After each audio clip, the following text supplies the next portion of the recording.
Hi guys, I'm back. It's Morgan America with my weird bangs. Tomorrow, there's a weird shadow on me. Tomorrow is my birthday. By the time you guys see this, it will have been like last month. And one thing I always asked for my birthdays growing up is strawberry Pop-Tarts. I think my mom started to realize how bad for you they were, and I got a taste for them, and I refuse to let them go. So every year for my birthday, I've traditionally asked for a strawberry Pop-Tart for breakfast, and last year I skipped it, and this year I decided I still want my strawberry Pop-Tarts, but maybe I'll make them homemade to kind of mitigate some of the horrible ingredients that are in them. So this is going to be a pretty clean recipe. It's obviously still a dessert and a sugary recipe, but it's not going to be so awful. The jam I'm using is homemade. I just made it, and it doesn't have added sugar. It has honey. So that already is like a major lifesaver. You know, we don't have added chemicals. I am using all-purpose white, like bleached flour. You absolutely can use whole flour, and you should use whole flour. I just have a ton of white flour, so I'm trying to get through it.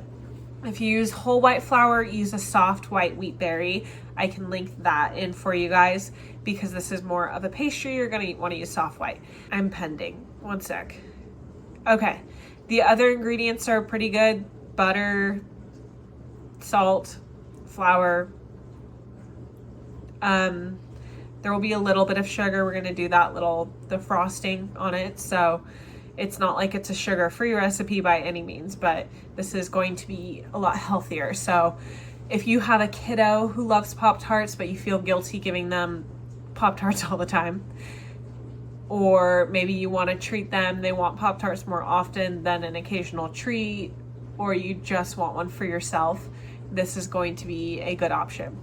Now, all that being said, no judgment if you still prefer a store-bought, out-of-the-box Pop-Tart. I honestly think I might still prefer that a little bit, even though these take the cake on flavor. There's something about that awful store-bought Pop-Tart that I love. So, you know, there's no judgment on that, but I just find that I'm replacing more and more of my foods with foods that I'm homemaking. And part of that is the health piece. The other part of that is the money saving piece.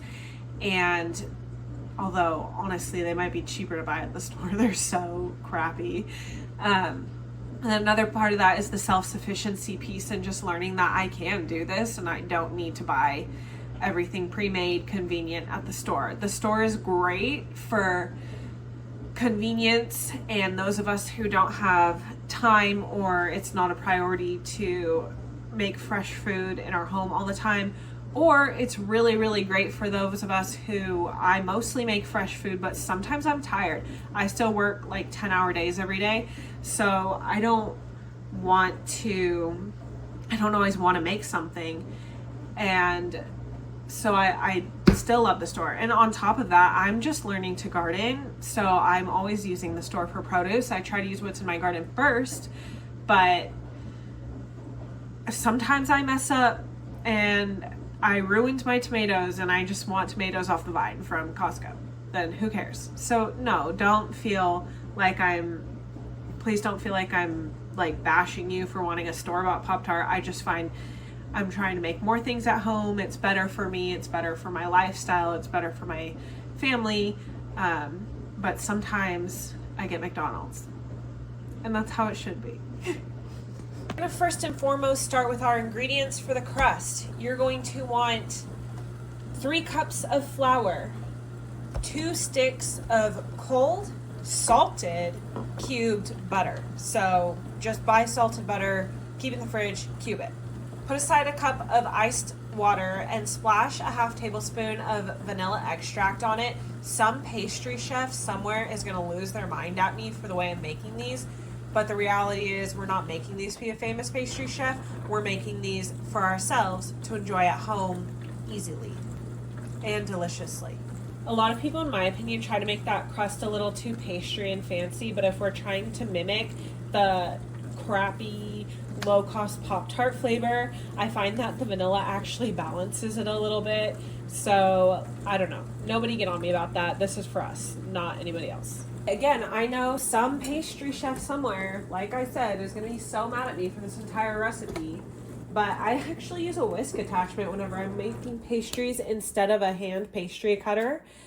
It's just quicker and easier for me. And again, I think if I were making the pastries to sell or compete, I would learn all the tricks to make a perfect pastry. Since I don't have all the equipment, time, or money for that, we're doing it my way. And so what I'm saying is it's okay if you guys want to take shortcuts sometimes, just like me. Okay, step 1 will be to get this started on low, and we're going to start popping these cubes in the top.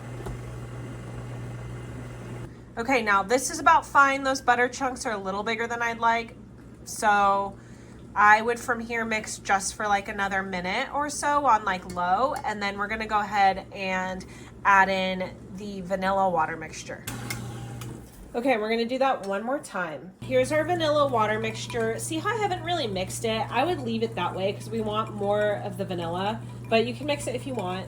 I just didn't measure out my water, so that's why I did that. I want to add about 4 tablespoons of water, so just take it off the top. And again, it needs to be iced water. Even if you don't add the vanilla, make sure it's iced. 1, 2, 3, 4, and we're gonna mix that on low. I'm gonna show you guys what I'm looking at, because from here it's just slightly drier than I'd like. It's just a little bit too grainy. So I'm gonna add 1 more tablespoon. We want another 4 tablespoons. Oh my gosh, there is a dog hair on me. Gross. That's why I don't cook for other people, because I have dog hair all over my house. 4.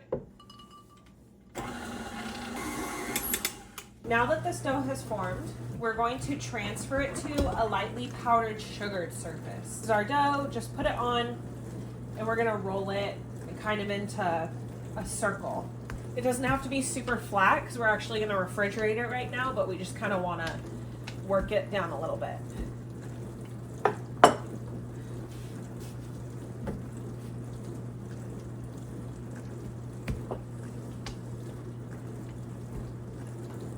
This is fine. Let's transfer it into a plastic bag, and then you're just gonna zip it up. If you don't have a plastic bag handy, because they're expensive and I run out like crazy too, you can wrap it in like a clean tea towel. Just make sure it's clean. Okay, this has chilled for about an hour, so our next step is to take about half of it and roll it out. I did flour the surface this time instead of the powdered sugar, since I think it'll be sweet enough as is. So roll it out on a floured surface. Okay, this is looking pretty good, so we're actually gonna cut off the edges.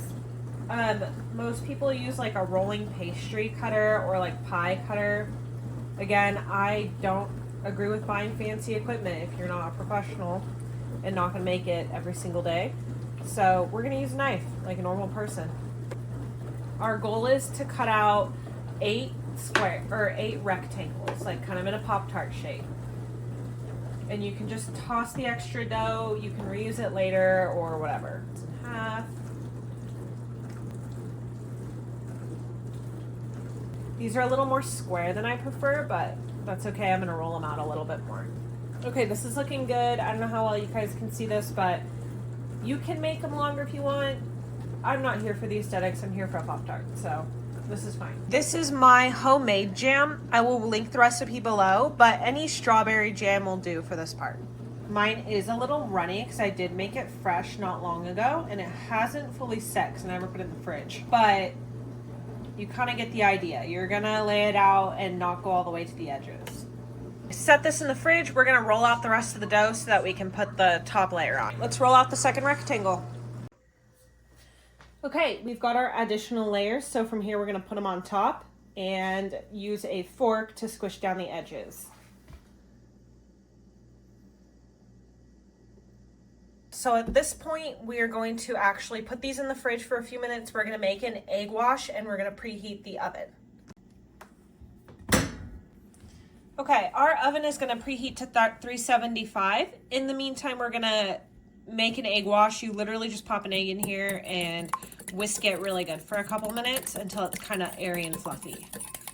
Okay, and that looks pretty perfect. So let's get the Pop-Tarts out. We'll do a quick egg wash and we'll stick them in the oven. The egg washes are easy. You literally just lather some egg on there.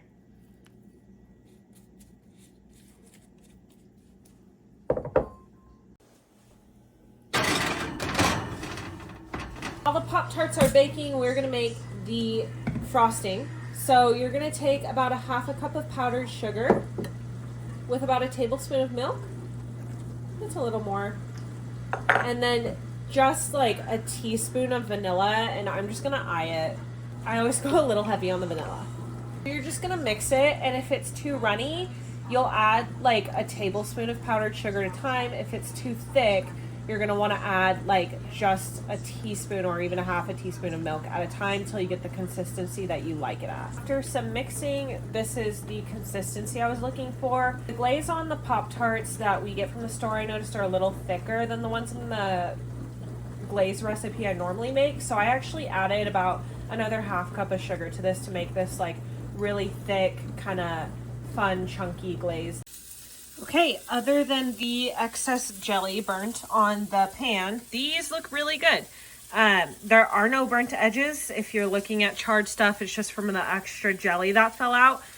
We're gonna let these sit on the pan and cool off for quite a while. You want them to be room temperature so that we can frost them without the glaze melting off.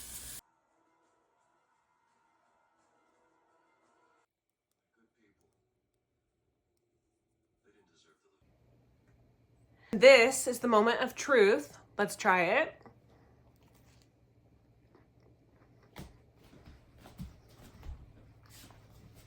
I could have gotten away with making that layer like a little thinner and putting more filling. If you're trying to squeeze in more filling, I've noticed the ones where I like squished the jelly kind of closer to the center and piled it upwards, and then I made the top layer like thinner and like bubbled it over the top, really helped it kind of stay contained without squishing out.